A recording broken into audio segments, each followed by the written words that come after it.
Imagine an entire planet covered in a roller coaster. Planet Coaster dares to ask the question, what if? What if there was a roller coaster so long that by the time you got off of it, you were in the future? A roller coaster is a time machine, and you are the only one on it, along with 10 or 12 other people who are also on your roller coaster time machine to the future. The coaster of your dreams.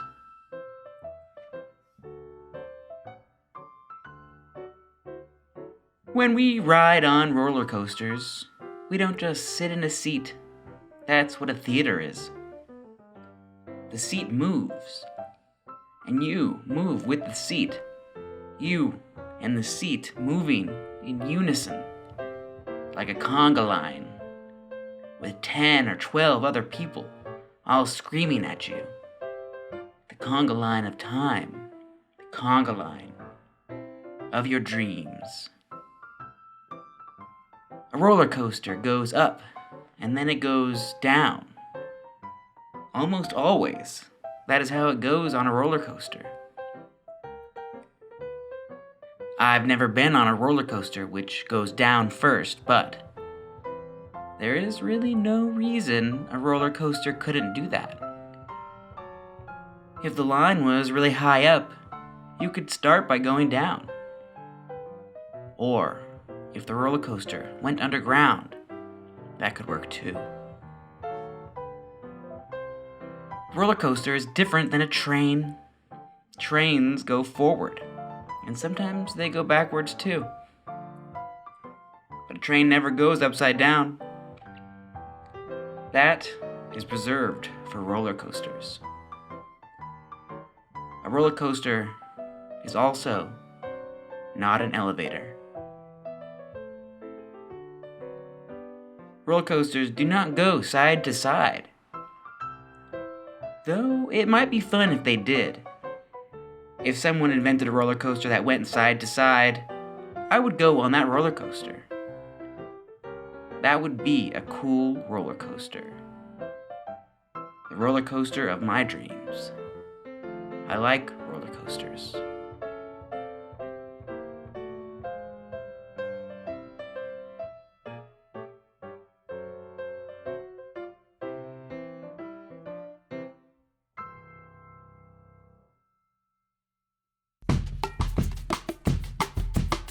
The game has decent graphics. Big part of the game is designing your own theme park, so much of the gameplay is centered around the assets provided by the game.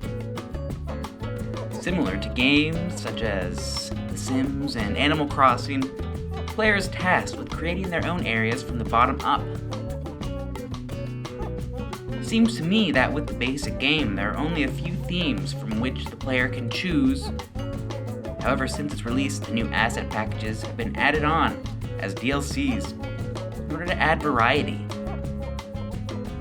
I got the game package with all the DLCs, and with all themes, feels like just enough.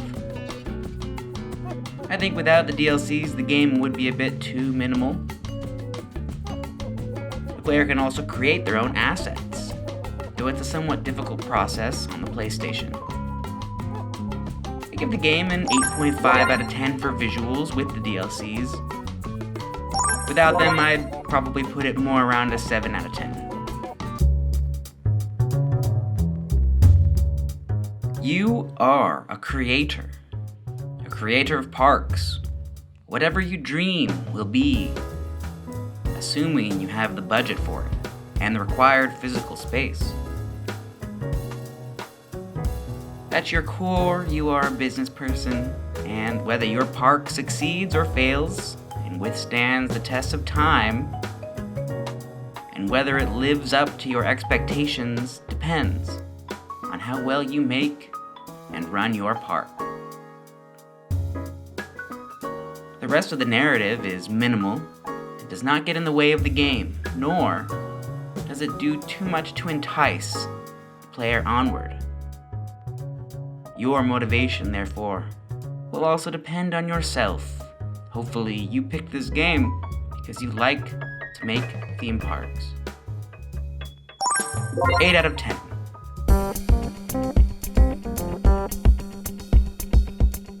Planet Coaster is a near direct evolution of the 1999 game Sim Theme Park, or Theme Park World depending on who you ask. Most of the game's main aspects are carried over from the late 90s game. Similar to Sim Theme Park, rides come pre-created, but the layout of the park and decorations are left up to the player. The player can as well design their own roller coasters and similar rides. The player also is able to ride a simulated version of the ride they've created in the first person, which I always thought was fun. It is also up to the player to hire staff, set wages, and park prices in order to achieve a sustainable business model, the funds from which allow the player to build more elaborate rides and amusements and research new ones.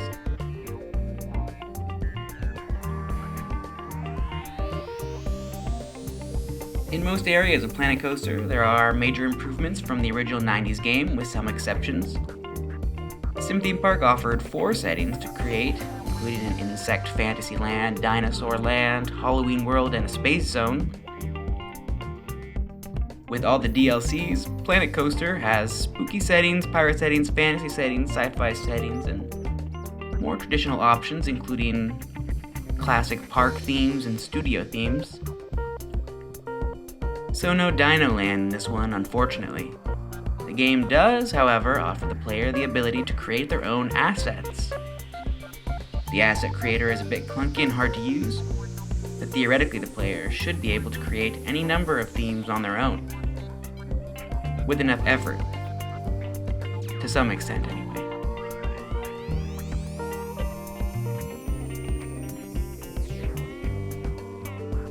One area which is a bit lacking in the game is the variety of entertainers the player can hire and animatronics. There is no way to alter the animatronics, so for the moving displays, the player is limited by the pre-made content. The special effects available are cool though. As for entertainers, there are only a few options. Just one entertainment type per theme, and a few mascots for the food brands. Just one entertainer type per theme, and a few mascots for the food brands. The old game had more options for entertainers with multiple variations for each theme. It's a minor complaint, but the entertainers brought a fun variety to the game areas, which is just missing from Planet Coaster. Similarly, an issue with both games is the lack of customizability of the non-coasters. They pretty much look how they look and will either fit with the setting or not. It would be nice to be able to take, for instance, one of the futuristic looking rides and make it look rustic or spooky. Planet Coaster does offer the player the ability to color the schemes of the rides, which does improve on this point, but it is still a far cry from ideal. Planet Coaster went above and beyond in regards to its coaster creation system. Probably a bit too far, actually. The developers seem to think that the main problem with Sim Theme Park was the realism of the coasters they created, and set out to fix that problem.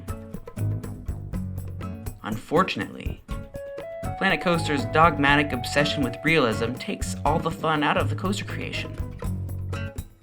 The game demands the player fine-tune their coasters to fit in with the G-force guidelines that real coasters presumably must undergo, so that the riders feel safe on the ride and don't get sick. The newly made coaster must also adhere to what is physically possible, at least according to the rules of the simulator. What it all means is that the player cannot simply make a coaster into whatever shape they desire, even if it would be possible through the creator. The actual process behind making a coaster becomes quite hard and really not fun at all, requiring the player to undergo multiple test runs to ensure it follows all the criteria. On the other hand, the creators had no problem allowing the player to remove all the support beams from the ride, so much for realism. An off switch for the realistic coasters would be nice. I could care less if my coaster meets federal guidelines. I just want it to look cool. The whole process is so arduous, I began to avoid building coasters, which is a real tragedy. Planet Coaster is an adequate successor to the 90s classic sim theme park. As a whole, the game does not have the same charm and it can get clunky when doing some of the more technical work.